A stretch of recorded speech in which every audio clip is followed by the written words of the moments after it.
Olá, excelente tarde para você. Seja muito bem-vindo à sua consulta com hora marcada. Mais uma vez eu peço licença para entrar na sua casa, entrar no seu dia, mas eu aviso que a causa é nobre. Afinal de contas, iremos mais uma vez aprender a respeito de algum assunto que é importante, tanto para a nossa quanto para a saúde de quem a gente ama.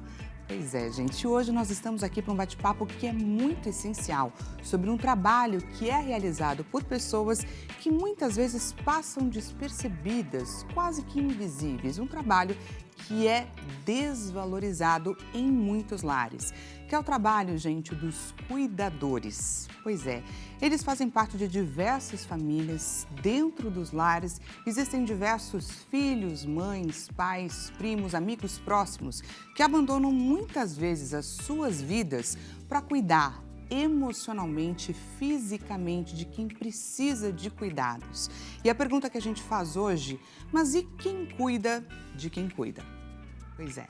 Se você lembrou de alguém a quem esse bate-papo é importante, é essencial, nós estamos em transmissão ao vivo, pessoal, pelo site www.hittv.com.br. Então já clica lá e compartilhe o nosso link de transmissão, pois queremos propor esse bate-papo essencial para quem precisa, cheio de insights valiosos. Te lembro também que essa consulta foi marcada para você, então não perca tempo e participe deste momento. Se você não quiser se expor, sinta-se à vontade, basta você sinalizar para a nossa produção, encaminha para a gente o seu relato, a sua dúvida pelo 0 Operadora 11 3337 5886. E temos a nossa clássica enquete acontecendo neste exato momento lá no nosso Instagram. Qual que é o endereço do perfil? @consulta ao Dr. Hit TV. Diretor, coloca para a gente a nossa enquete na tela. Então vamos lá, o que você diria para um cuidador se você pudesse? Cuidar de si também é parte do cuidado com o outro. Não se abandone, você também é muito importante ou obrigado por tudo o que você faz, mesmo sem aplausos. Clica lá na alternativa, este é o momento de você dizer aquilo que você precisava dizer, mas não tinha coragem. Combinado? Antes de mais nada, hoje é terça-feira, pessoal. Hoje é aquele dia que a gente deixa reservadinho ali na nossa agenda, porque é importante a gente saber um pouco mais a respeito dos nossos direitos, como profissionais, como consumidores e diversas outras situações que acontecem no nosso dia a dia que a gente não sabe como agir e a gente precisa do olhar de quem entende. Por isso, hoje a gente recebe o Dr. Leonardo Girundi no quadro O Seu Direito. Agora, Seu Direito, com o advogado Leonardo Girundi.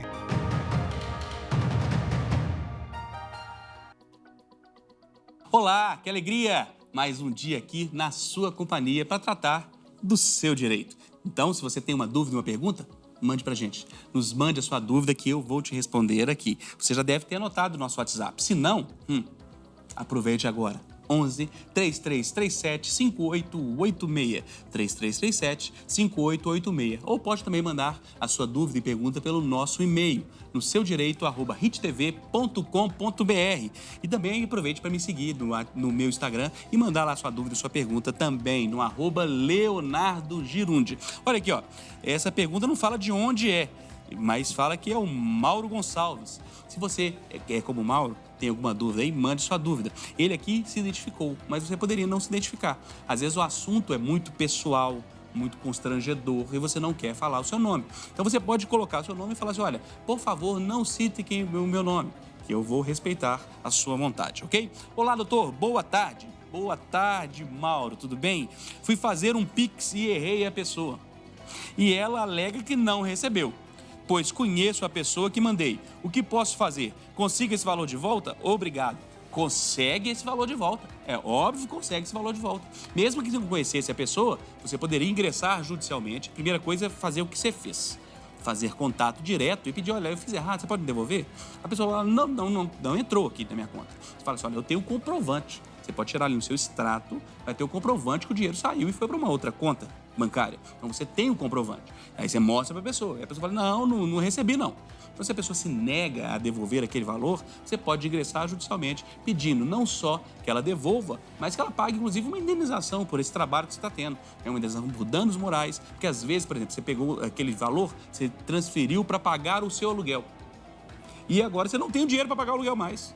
Então, além de não ter depositado errado, você criou um problema com uma outra pessoa. Então, você pode pedir os juros, a multa que você está pagando ali e, inclusive, uma indenização por danos morais. Avise a pessoa antes de fazer isso. A justiça é sempre o último caminho. O contato é possível resolver os nossos problemas com uma boa conversa, ok? Mas você pode fazer isso. Lembrando, gente, as pessoas falam, achado não é roubado. Aquilo na nossa lei fala que é. Então, se você achou alguma coisa, tem alguém que é dono daquilo. Então, se você achou alguma coisa, independente do lugar, devolva. Procure saber de quem é. E se você recebeu um valor na sua conta que não é seu, não é devido, devolva. O melhor caminho é isso. Tudo que a gente planta, a gente colhe. Escolha muito bem as sementes que você tem colocado por aí, tá bom? Um grande abraço e até breve. Sempre um privilégio. Te vejo na próxima. Tchau, tchau. Seu Direito, com o advogado Leonardo Girundi.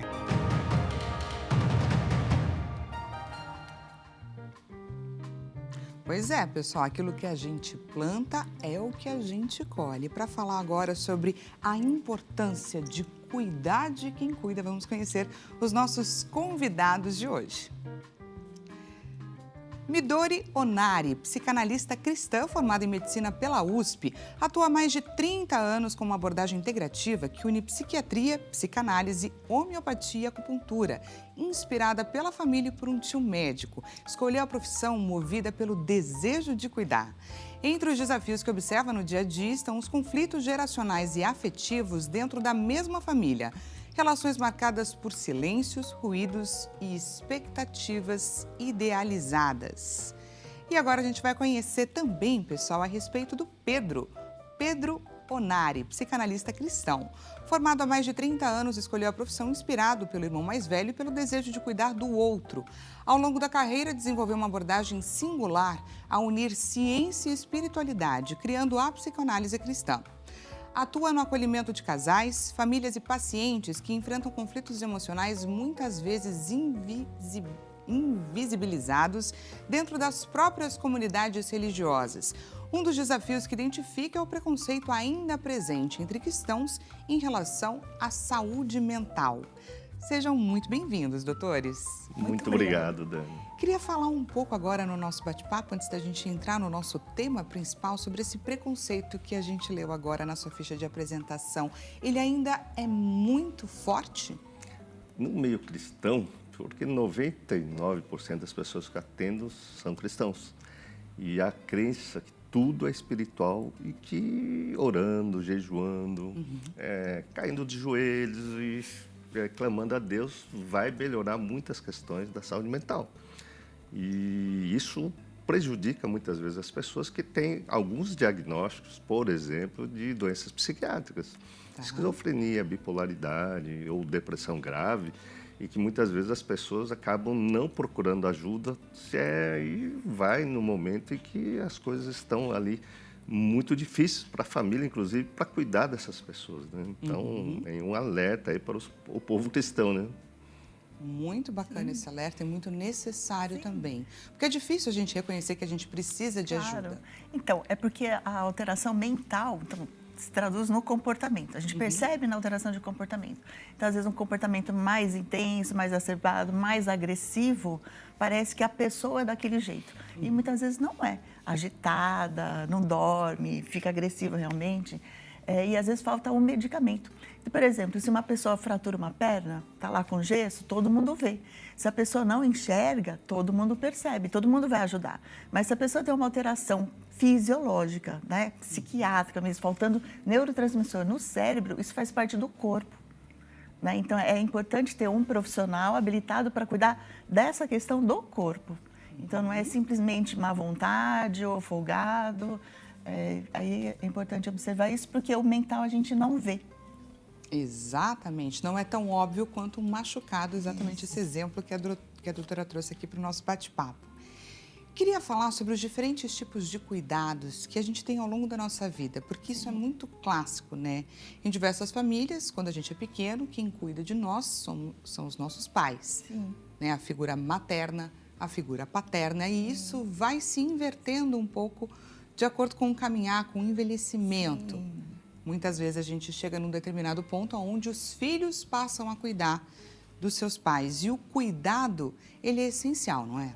Sem dúvida. Eu acho que esse ponto que você coloca, a gente vê vários conflitos transgeracionais e geracionais, porque hoje o modelo da nossa sociedade globalizada, internet, conflitos que começam no cuidar de um adolescente. Cuidar de criança, tudo bem, você faz a função materna, paterna, bota na creche, bota no seu colégio, né, no seu local de cuidados de outras pessoas, mas quando a pessoa começa a ter uma consciência, que é o caso do adolescente, vira aborrecente. Então, hoje a gente vê conflitos de pais no cuidado do adolescente. E aí, nos extremos da vida, você vê pessoas aí com certa idade que perdeu a capacidade cognitiva ou doenças mentais do tipo Alzheimer, demência, né? As pessoas vão se perdendo. A gente, como especialista em saúde mental, a doença de Alzheimer, a demência, ele se perde de si mesmo. Então, ele começa a apagar suas memórias e tudo mais, inclusive do cuidador. Então, isso é um drama recorrente de pessoas hoje, e a população brasileira envelhecendo está trazendo um grande transtorno às famílias, né? Além disso, claro, as dificuldades financeiras. Como você vai prover o cuidado do idoso, né? Remédio, seguro-saúde, levar para o hospital, ou seja, um drama Exatamente. é infindável. Acho que quem nos assiste nesse tema, né, cada um está vivendo um drama aí. Né, e, na verdade... Tentando lidar da melhor forma possível. Aí eu vou colocar já uma resposta muito plausível, né? O cuidado do cuidador, na verdade, nós, como profissionais da área de saúde, temos que auxiliar ele a aprender a lidar com aquele familiar que ele está tendo dificuldade, né? Os desafios são enormes, né? Porque muito do desgaste não é só físico, né? Fica até tarde, medicação, banho, que é um esforço físico muito grande. Muitas vezes o desgaste emocional é maior. Você imagina, você está educando uma criança, ela é pequena, ela te obedece. E o adulto, justamente por saber que aquela criança está aprendendo, ele tem um pouquinho mais de paciência e de tolerância. Quando é um idoso que, de repente, já foi... eu vejo conflito muito com o filho, por exemplo, vendo o pai que foi e hoje está com uma certa demência. Então, ele fica perguntando toda hora a mesma coisa, ele não entende direito o que está sendo dito, tem hora que ele lembra, tem hora que ele esquece. Falta um pouco de paciência, porque para o filho também não é tão simples ver aquele pai que era o herói dele, hoje numa posição tão fragilizada. Isso acaba gerando um conflito, fica sem paciência, eu já falei isso para você, você já não entendeu nada.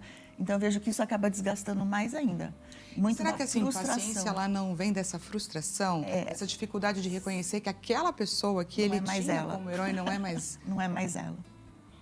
Então, a falta de paciência, eu vejo que acaba machucando tanto o idoso que é cuidado, porque ele não entende que está sendo agredido, como uma criança também, muitas vezes, não entende porque ela está sendo agredida. Né? Está sendo advertida. E isso gera uma dor no filho, né, que não tem mais aquele pai que era o herói dele, é uma decepção muito grande. Então, saber disso, entender que é uma coisa física, não é ele que é responsável, e muitas vezes bate a culpa, né, de tudo que fez ao longo da vida, e de repente não tem mais aquele herói que podia acolher em tudo.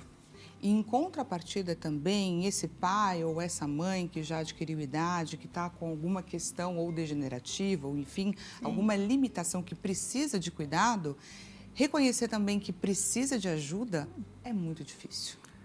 Eu acho que mais difícil. Dependendo de alguém, de fato. É muito difícil, porque, na verdade, eu vejo que quem cuida tem aquilo que todo mundo passa durante a vida, né? A gente idealiza as nossas relações.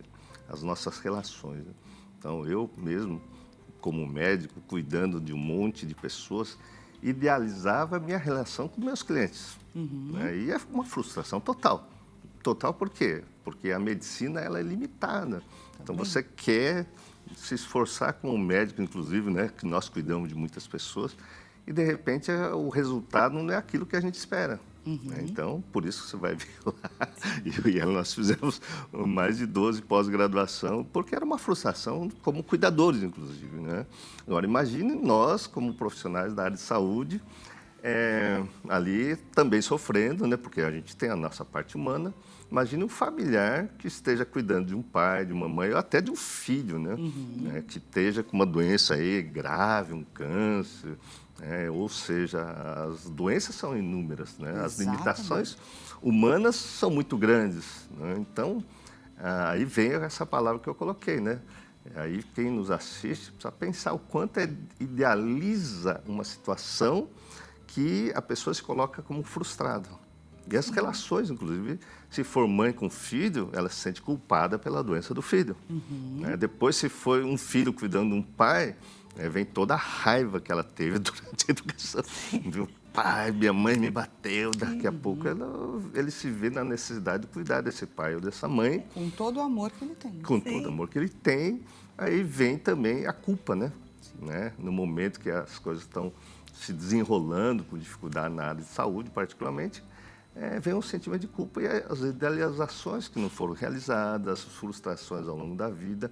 Por isso, a mente, né, precisa ser acolhida, porque tudo, o sofrimento do cuidador, né, esse sofrimento passa para os transtornos mentais, né? Ansiedade, angústia, sintomas de incapacidade, depressão.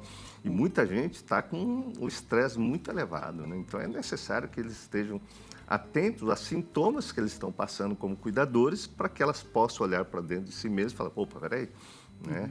Para onde eu estou indo? Porque de um lado eu estou cuidando do meu pai e da minha mãe, do outro lado eu me esforço aqui, aí um filho pequeno vem e começa, mãe, pai, cala a boca. Então se instala um estresse familiar, né? Isso é muito importante chamar essa atenção.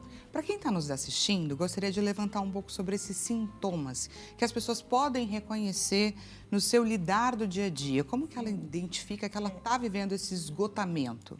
Muitas vezes entra uma questão de perfeccionismo. Isso é um idealizado, eu penso que até é muito infantil. Então, se eu fizer tudo certo, se eu me esforçar ao máximo, vou ter o resultado que eu imagino. E às vezes o resultado não depende do esforço que a gente tem, é lógico. Você tem que ter um mínimo de cuidado, mas muitas vezes uma frustração vem por conta do resultado não ser o que a gente idealiza, ou seja, a pessoa está evoluindo para uma demência. Fato, precisa de cuidados e cada vez mais intensos. E a pessoa começa a se frustrar e começa a se desdobrar, tentando fazer cada vez mais. Aí não dorme, não come direito, deixa de cuidar da própria família para cuidar de um terceiro. Né? Então, às vezes, é dentro do ambiente familiar, é um pai, uma mãe, mas pode ser um tio, pode ser uma madrinha. Né? Então, isso acaba repercutindo muito, porque se a filha está cuidando do pai e ela tem filhos, essa filha sendo filha, cuidando do pai, essa filha não tem filhos. Então, esses filhos ficam como fossem órfãos. Porque toda a mente dela, o dia a dia está focado numa terceira pessoa. E esses filhos sentem esse desamparo, né? Então, acaba aumentando essa dinâmica conflituosa. Eu posso dividir em 2 sintomas principais, né? Então, quando você me pergunta quais são os sintomas, eu acho que o que reflete muito em comportamento.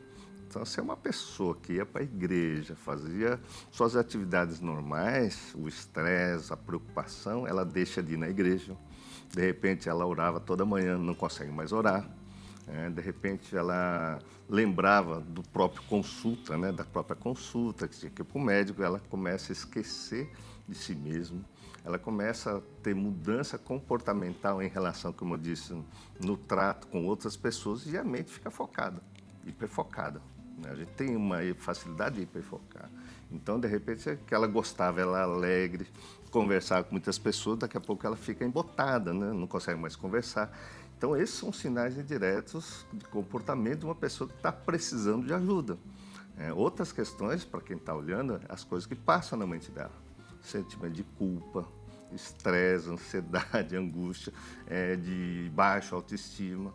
A pessoa muda o ciclo do sono, vamos colocar assim, não consegue dormir, fica ruminando o pensamento, começa a perder a sua própria fé. Muitas pessoas estão lá, onde está Deus, o que está acontecendo com a minha vida?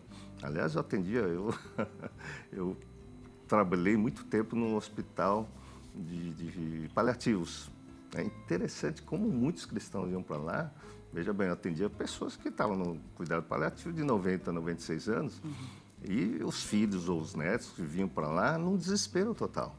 Cuidados paliativos, quer dizer, eu era um médico que ia dar um conforto para que a pessoa tivesse, né, os últimos dias de uma maneira digna. Mas, de repente, a pessoa vinha, não, ora, leva minha avó para UTI, leva minha mãe para UTI. Eu falei, mas, criatura, você não foi avisado que você, sua mãe, sua avó, viria para um hospital paliativo e que aqui a gente ia dar os cuidados? Não, mas eu acredito que Deus vai fazer uma coisa. Num desespero, numa angústia, né? De querer mudar a realidade. De querer mudar a realidade. Então, esse é um outro sintoma de não aceitação da realidade, né? Então, para mim, são os principais sintomas que acontecem. Por quê? Quando a pessoa tem um certo conhecimento, né? Então, se você for falar comigo que cuidei da minha mãe com 96 anos, é muito diferente. Por isso que eu estou falando que o conhecimento já está na Bíblia, né? Meu povo está padecendo por falta de conhecimento. Então, eu, como médico, aliás, quando a minha mãe, com 96 anos, estava precisando de cuidados, eu larguei tudo aqui, fiquei 15 dias no interior, porque eu sabia que ela precisava da minha presença lá.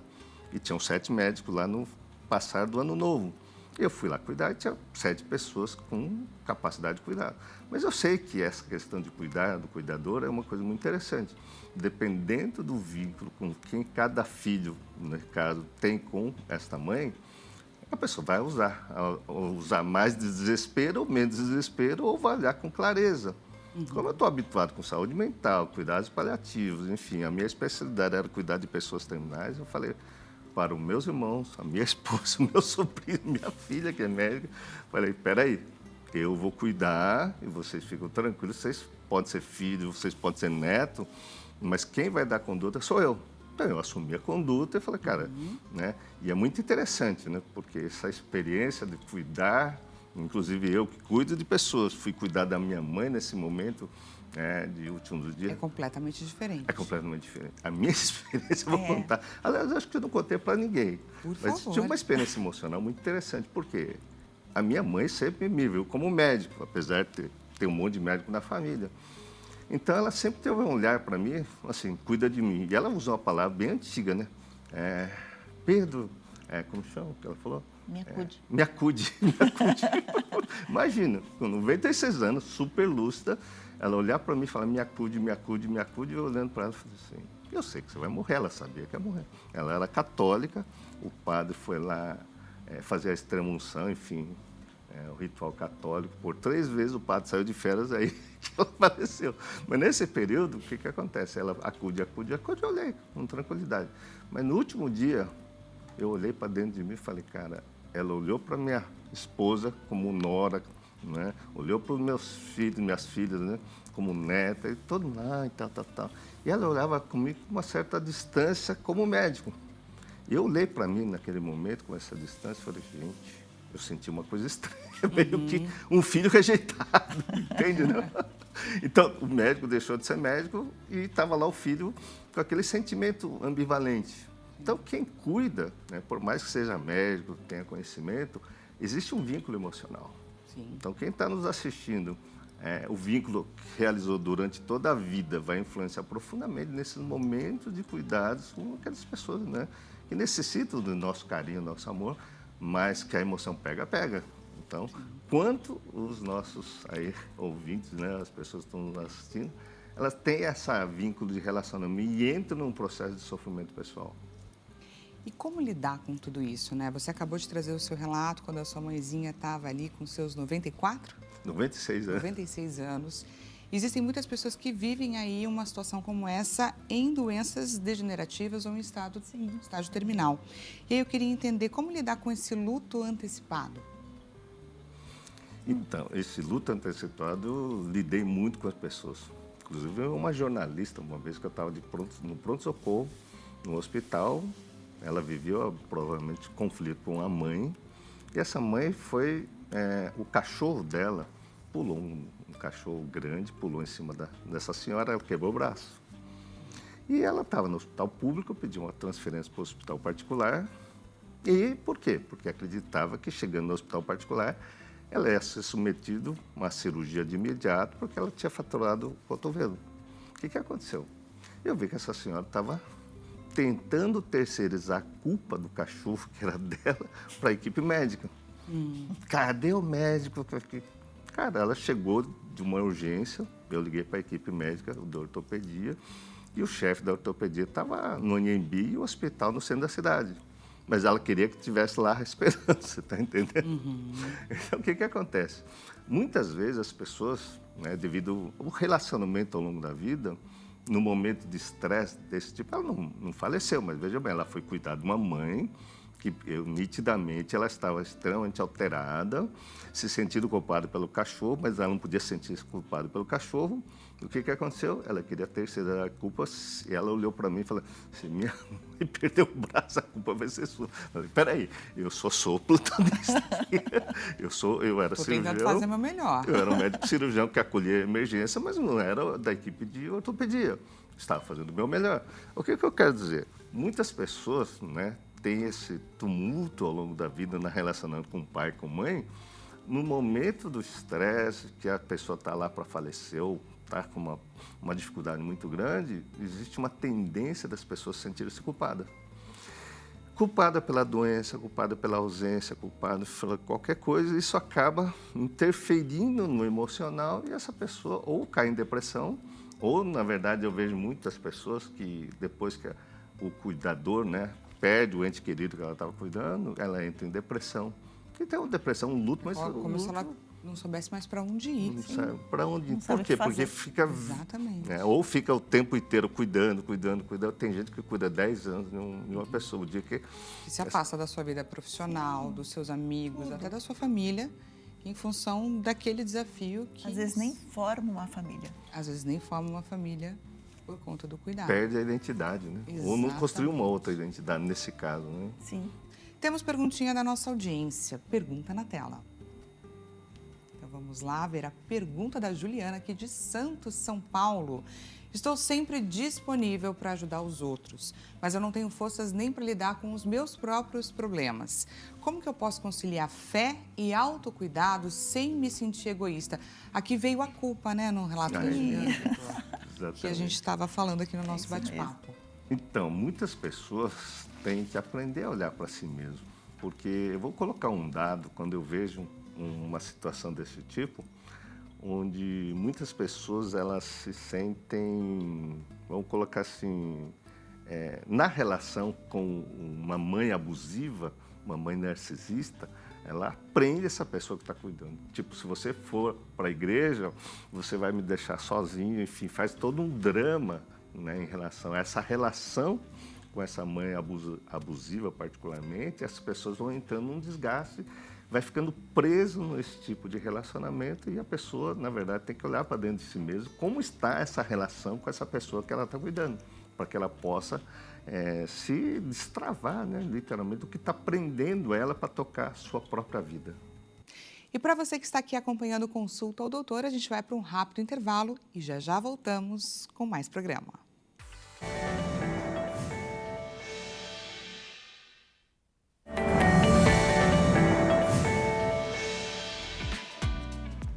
Seja bem-vindo mais uma vez. Consulta ao Doutor está de volta. Caso você tenha acabado de chegar, o nosso bate-papo hoje é bastante profundo. A gente está falando sobre a importância de cuidar de quem cuida.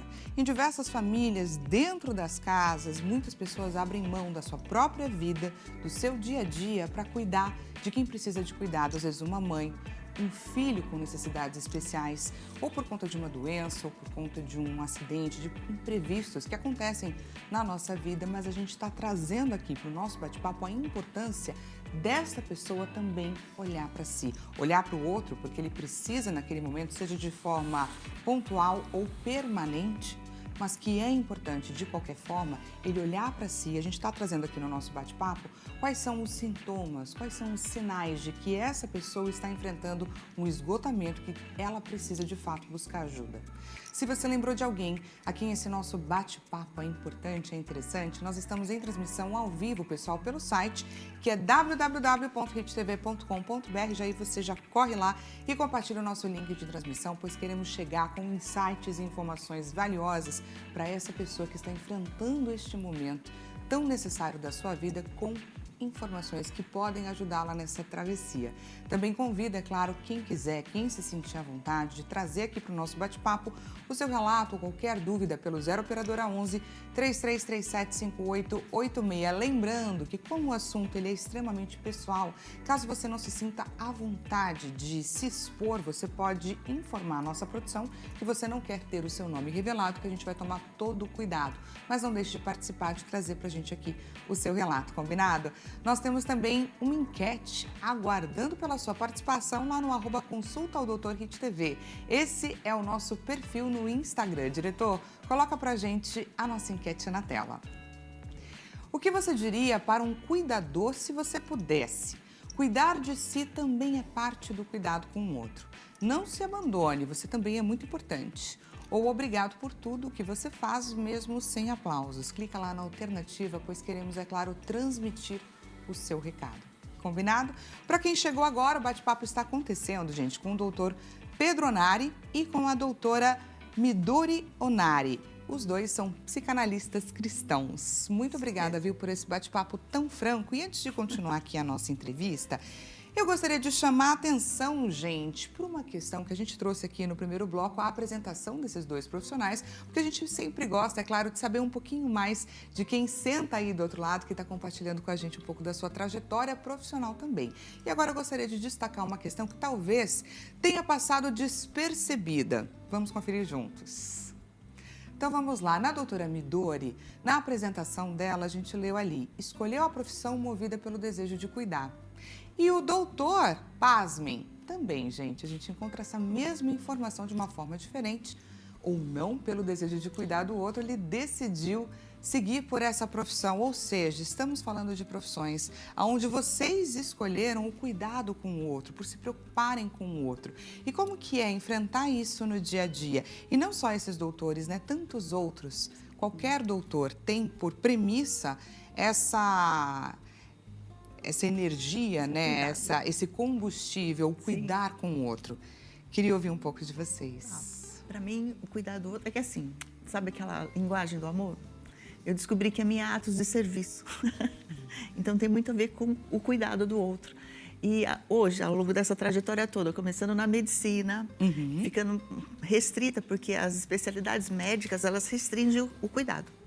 A gente não cuida do ser humano como um todo, a gente cuida de partes dele. Tá. O gastro cuida do sistema digestivo, eu, na origem, era dermato, então era só pele. Então, se eu estou como dermato, a pessoa diz que tem, sei lá, uma dor de cabeça, na residência eu não podia me meter na dor de cabeça, eu tinha que encaminhar para o neurologista. Se ela dissesse que estava... Por mais que você tivesse conhecimento... Por mais que eu tivesse conhecimento, eu não poderia interferir em outra especialidade. Tá? E isso fez com que eu fosse atrás de outras coisas nessa busca toda. Tá? E hoje, entendendo a emoção, entendendo a mente, a gente sabe o quanto a mente somatiza. Então, uma pessoa pode passar um estresse e ter uma dor de estômago.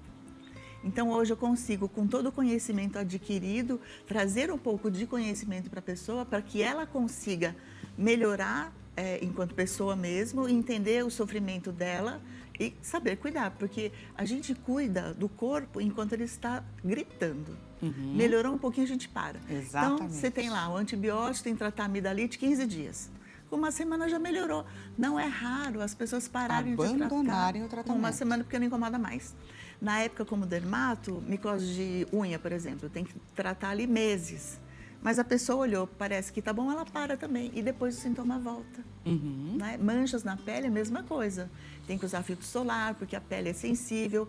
Mas depois que melhora, para de usar tudo. Vai voltar, que é uma sensibilidade da pele. Né? Então, essa questão do conhecimento para facilitar o cuidado é uma coisa que me fascina muito. E eu converso muito, eu gosto muito de conversar e eu vejo que isso dá um resultado muito legal. Não adianta só passar uma receita e dar para a pessoa. Se ela não entender para que serve, como deve ser usado, ela vai fazer errado, não por querer, mas porque não tem conhecimento. Exatamente. Mas é desafiador você pensar ali que todos os dias o seu objetivo é cuidar do outro. Não é, doutor? Extremamente. É assim, mas isso eu acho que é dom, né? É dom. Eu quero lembrar Com aqui certeza. o apóstolo Paulo, né, que fala que o maior dom que nós podemos desenvolver, que todos temos dom do Espírito, está lá em 1 Coríntios 12, 1 Coríntios 13, é o dom do amor. O amor, um ato de cuidar de uma pessoa, é realmente desenvolver o dom do amor. Eu costumo dizer assim, né? Para a gente cuidar de uma pessoa, a gente tem que estar bem. E para a gente poder estar bem, a gente tem que amar, em primeiro lugar, a Deus, que é o que Jesus nos ensina, né? Amar a Deus sobre todas as coisas, a próximo como a si mesmo. Então, o ato de eu ter que cuidar de alguém que está lá e eu não sei cuidar, e eu preciso, nessa trajetória de vida que eu estudei tanto aí, que eu falei para você, mas assim, é um ato que vem do dom, de desenvolver essa capacidade de amar. Eu vejo, por exemplo, que quem tem filho autista, eu conversei com vários, e o maior deles, eu não conversei, mas eu vejo o relato na televisão, é o Marcos Mion. Ele falou que a vida dele mudou depois que teve o filho dele, né, o Romeu, né? E que foi lá que ele se converteu e foi lá que ele aprendeu a desenvolver esse dom do amor, cuidando do filho. Então, o ato de você cuidar, você tem que fazer o máximo de si para buscar resposta para os dramas da vida, inclusive das doenças e tudo mais, de como lidar melhor no relacionamento com o outro. E eu só vou melhorar o meu relacionamento com o outro que estou cuidando se eu tenho o dom do amor e aprender a amar. Então, eu costumo dizer assim, eu deixo a minha frustração de lado, a minha raiva de lado, eu tenho que desenvolver a minha resiliência, porque não é fácil, né? Então, eu acredito assim, que o dom de amor é um caminho para a gente aprender a amar, que é o que Jesus nos ensina. Então, e a gente tem que colocar Deus acima de tudo, porque Deus pode nos usar quem como está ferramenta como para ferramenta ajudar para ajudar um familiar que está necessitado. Aí eu tenho que deixar de lado a minha raiva, as minhas frustrações. Né? Eu tenho que perdoar aquela outra pessoa, eu tenho que me perdoar, ou seja, eu tenho que perdoar 70 vezes 7 todos os dias da minha vida e Deus vai dar uma chance de novo, de renovar esse amor. Né? Então eu, particularmente, quando contei a história da minha mãe, eu fiquei desenvolvendo, eu virei um autista, né? Eu e ela viramos uma bolinha, descobrimos Jesus, saímos correndo atrás de Jesus, deixamos tudo de lado, a gente só frequentava a família, né? Nos tempos de festa de Natal, Ano Novo, de aniversário. E, de repente, a minha mãe, quando eu fui ver ela, já tinha 96 anos, né? Aí veio aquela culpa, né? Eu falei, gente, o que eu fiz? Claro, encontrava... O tempo passou e onde eu estava, que não estive ao lado dela. Exatamente. Muitos cuidadores passam por isso, né? Então, eu tive que olhar para trás e falar, gente, o que eu estou fazendo aqui? Mas Deus me deu a oportunidade, daqueles momentos de cuidar dela, eu larguei tudo, meu trabalho e tudo mais. Deus me favoreceu para estar lá 2 semanas com ela. Eu parei tudo na minha vida, né? Deixei de atender, deixei de exercer meu trabalho, mas eu tive a oportunidade de poder cuidar. Naqueles momentos difíceis, é claro, não é que eu abandonei minha mãe. Eu costumo dizer assim, eu sou o 14º filho vivo da minha mãe, ou seja... 14º? Vivo, as cuidadoras, ela teve 16. É 16, eu sou o 16º. Então, eu fui agraciado por uma família grande, minha mãe foi uma mãe maravilhosa, e tinha 3 velhinhas cuidando dela, né? Os cuidadores dela tinham 70 e poucos anos. A irmã dele mais velha que a minha mãe. Olha Então, assim, só que assim, elas não podiam fazer força. Aí tinha o meu cunhado, que também não é novo, né? Tem idade. Aí fui eu lá ajudar a carregar, tudo mais. Mas eu costumo dizer assim, devido às relações muito boas com os filhos, então minha mãe foi abençoada também de ser uma mãe maravilhosa, ter um monte de filhos e ela teve um monte de cuidadores. E eu, por tabela, me favoreci. Por quê? Porque as minhas irmãs, os meus irmãos, cuidaram da minha mãe para eu desenvolver tudo isso que eu sou hoje. Né? Ser psicanalista, ser psiquiatra, ser médico e tudo mais. E, é claro, a gente se reunia. Né? Então, assim, é isso que eu gostaria de dizer, porque eu recebo muitas pessoas que cuidam de pessoas que estão com Alzheimer e não falam lé com cré, né? Não entende mais o que está falando, fica agressiva. Não que a minha mãe fosse assim, mas eu atendo muita gente que dá trabalho, realmente, porque a cabeça já foi, né? Perdeu o controle, que a pessoa que era cristã... ou em palavras, ou em atitudes. Isso, começa a falar palavrão, começa a xingar, doutor, está com o demônio, está xingando. Não, filho, está com Alzheimer. Então, assim, aí o que acontece? Existe aquela filha que cuida e os outros que ficam lá, não quero, e dá um desgaste. E eu, como médico... Isso sempre acontece, né? Em cada família. Tem sempre um filho que é o mais presente e o restante que... Extremamente frequente. Aí os que não há uma divisão igual. Eu tenho que chamar os outros 2, por exemplo, para ajudar. Olha, Sua mãe vai ficar 3 meses aqui, 3 meses aqui, 3 meses aqui, porque ela não vai dar conta. Então, quem está sofrendo com dificuldade, a família tem que ser em união. Mas se é uma família cristã que está nos ouvindo, é necessário que as pessoas revejam a história, porque é um ótimo caminho para, literalmente, ressignificar as desavenças e, literalmente, a gente se perdoar e a vida que segue e ajudar mutuamente. Então, eu vejo que nesse momento, né, das doenças, é o momento da gente, literalmente, fazer um renovo, né? Na prática, né? Não dizer graça e paz, irmão, eu sou cristão e vou abandonar porque vou deixar na costa do outro. De aproveitar, de fato, esse tempo que ainda resta para você resolver pendências. Sim. Entre os irmãos até, porque eu participei uma vez de uma situação, atendendo como médica de família, né, numa UBS. Uma irmã abriu mão da vida dela, do trabalho dela, tudo ela solteira, para ficar cuidando da mãe. Então, os irmãos todos se uniram para pagar o salário dela. Tá? Então, ela estava cuidando, mas ela recebia o que ela recebia trabalhando, porque os irmãos se uniram para dar conta disso. Só que acontecia, todos os irmãos iam na casa de final de semana. Então, durante a semana ela cuidava, no final de semana eles iam visitar, ela continuava cuidando. Até porque, tendo um vínculo financeiro, eles meio que cobravam também isso, né? E aí o que acontece? O idoso que está precisando de cuidado, às vezes regredido emocionalmente, ele fica carente. Então, o que acontecia nessa situação? Essa senhora tinha que fazer fisioterapia, então eu fiz fisioterapeuta na casa e orientava os movimentos que tinham que ser feitos. A filha que estava cuidando fazia isso, só que dói, né? Fisioterapia não é uma coisa assim tão simples e tem que fazer. Então, ela fazia com que a senhorinha fizesse os exercícios, então ela estava mantendo uma qualidade de vida. Só que chegava final de semana, essa senhora contava que a filha judiava dela, que maltratava, então fazia o maior drama. Olha isso. Essa filha que cuidava ficava extremamente chateada. Os irmãos não acreditavam tanto, mas o fato da mãe não reconhecer que ela estava cuidando, estava fazendo isso pelo bem dela, deixava ela extremamente chateada. E isso deprimia ela. Assim, meio que tirava a energia do cuidado que ela tinha que ter. Porque ela ficava chateada, né? Óbvio. Não era reconhecida. E num caminho como esse, por exemplo, né? Você trouxe aqui um relato extremamente específico, mas de pessoas que estão ali se doando e não veem reconhecimento. Qual que é o caminho que a gente pode trazer? Então, a ideia é você estar cuidando para ter o reconhecimento ou você está cuidando porque você quer cuidar. Isso é uma diferença muito grande. Então, quando Jesus o ensino, né, amar a Deus sobre todas as coisas, ao próximo como a si mesmo, eu tenho que me amar. Então, saber por que eu estou fazendo. Se eu estou fazendo esperando reconhecimento, então o valor é diferente de eu fazer porque eu quero. Então, eu não estou amando. Se eu faço esperando reconhecimento, eu não estou amando. Tá. Eu estou esperando um reconhecimento. Então, muitas vezes a gente tem que conversar isso com a pessoa e ela, virando essa chave, ela continua fazendo tudo, porque o resultado da qualidade de vida da mãe era o suficiente para ela, porque ela também é responsável por isso. Ensinar ela a enxergar de um prisma diferenciado. Exatamente. Tá. Eu acho que essa parte é mais importante, viu, Dani? Porque isso acontece no campo da psiquiatria.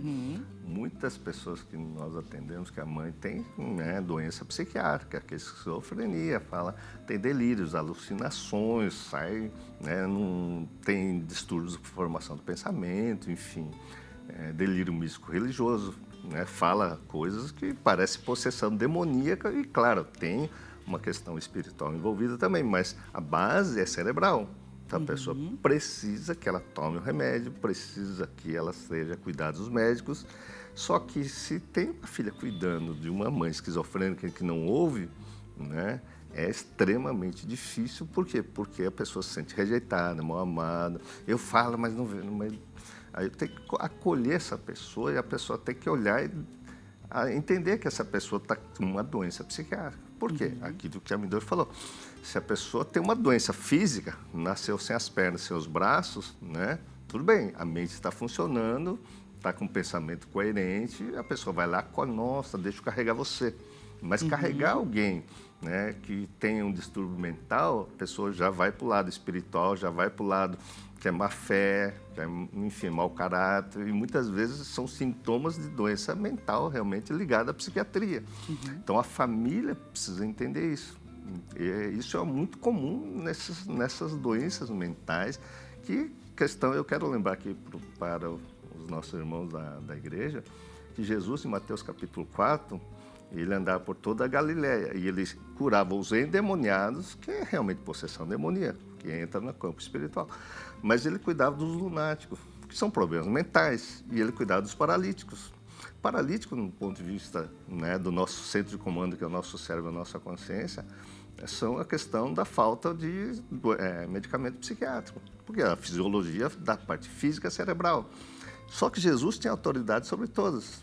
Então, a gente não pode ficar olhando um indivíduo que nós estamos cuidando só do ponto de vista, né, vamos fazer uma oração, ou vamos tentar fazer, porque cadê Deus nessa hora? Não, Deus está aí. É você que precisa entender que ele precisa ir no médico, que você precisa entender que você não vai mudar a realidade, porque é uma outra realidade que entra no campo psiquiátrico mental, né? E muitas vezes a pessoa precisa dessa informação e pedir ajuda, como aprender a lidar com esse tipo de paciente que ele está ajudando, porque é uma extensão da medicina, vamos colocar assim, é uma extensão da saúde mental. Então a pessoa precisa se instrumentalizar. Tratamentos que são complementares. Isso, e aí o consulta ao doutor é importante, porque tem que abrir a visão e falar, cara, aonde eu vou buscar ajuda para eu aprender a lidar? Porque, veja bem, hoje em dia ninguém interna mais problema psiquiátrico.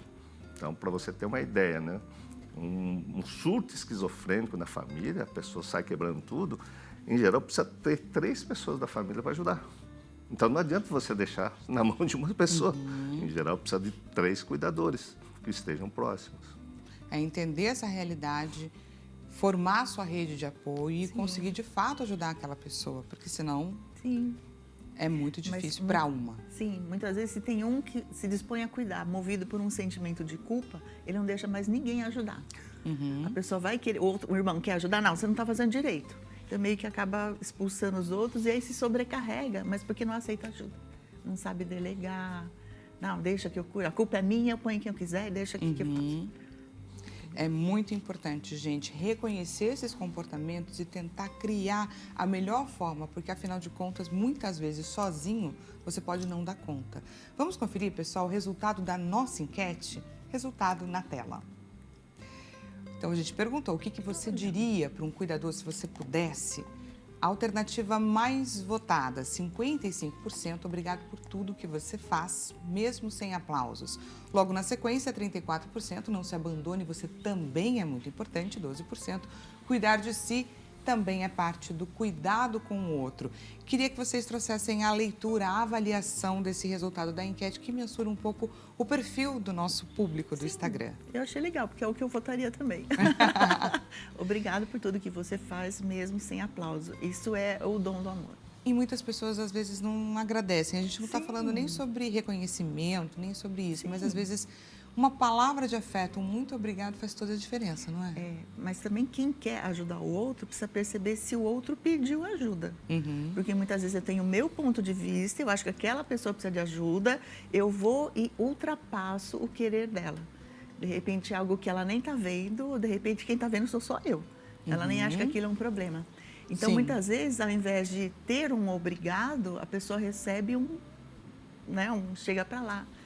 Né? Eu atendo muitas pessoas assim, frustradas porque faz tudo pelo outro, não é um cuidador no caso, é aquela pessoa que quer fazer. O outro nem está precisando, ela não perguntou, ela ultrapassa. E aí ela acaba se metendo na vida do outro, que é o que o outro vai entender, né? Para de se meter na minha vida. Exatamente, é saber se você deve cuidar também. Esse é uma boa dica. Você fala, estou aqui disponível, se precisar, estou aqui. Acho que é a melhor coisa a ser feita. Eu acho assim, que um elogio sempre é bem-vindo, mas quando nós estamos falando do cuidado do cuidador, é alertar a pessoa que está nessa posição, né? Seja ela médica, seja ela pastor. Porque eu estava até comentando para você, eu atendo muita gente que está cuja profissão é cuidar de vidas, que é o pastor. O pastor, né, cuida de milhares um ser humano, de vidas e muitas vezes se deixa de lado. Muitas famílias.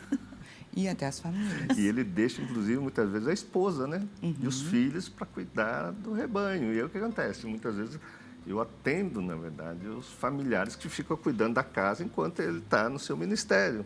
Isso gera muitos conflitos, porque gera abandono de quem está cuidando da casa, abandono do filho, que muitas vezes pode se revoltar. E quando ele volta para casa, a esposa depressiva, o filho revoltado.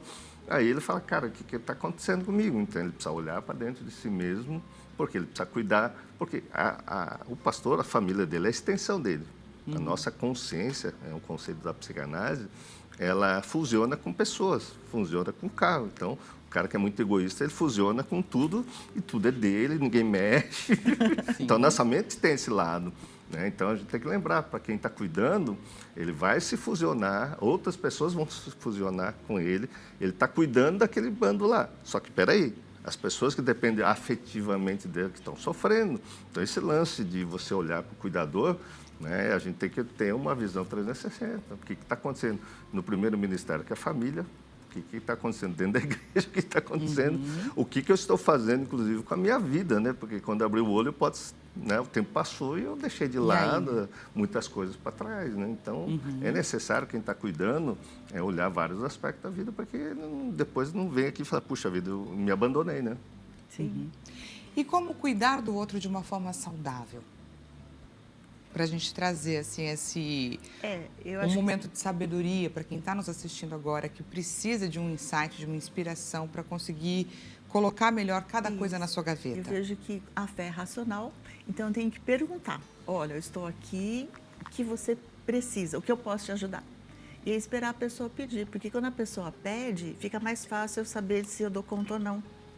Né? Eu consigo, porque se o outro não falar nada e eu vou com o meu desejo de cuidar, eu inevitavelmente vou ultrapassar, porque é o meu desejo.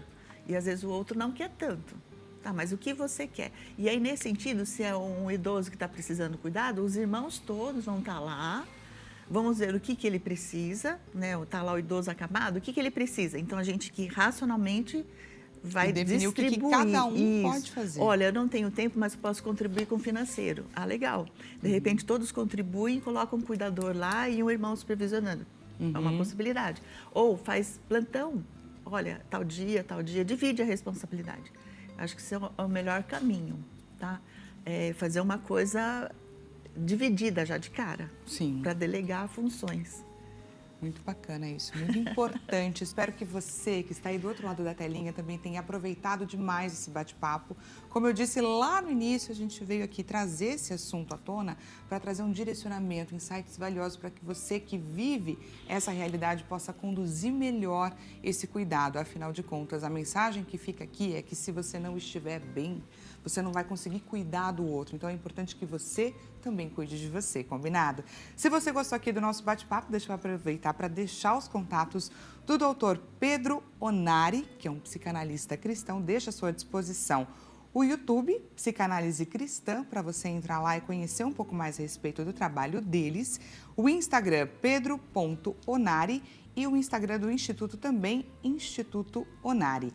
E da doutora, gente, Midori Onari, ela deixa à sua disposição, Midori Onari, o Instagram dela. Não deixe de segui-los, de entrar em contato, deixar de repente uma pergunta que a gente infelizmente não conseguiu trazer aqui à tona por conta do nosso tempo limitado. Gostaria demais de agradecer a sua companhia nessa tarde. A gente volta a se encontrar de segunda a sexta-feira às 16 horas. Até mais.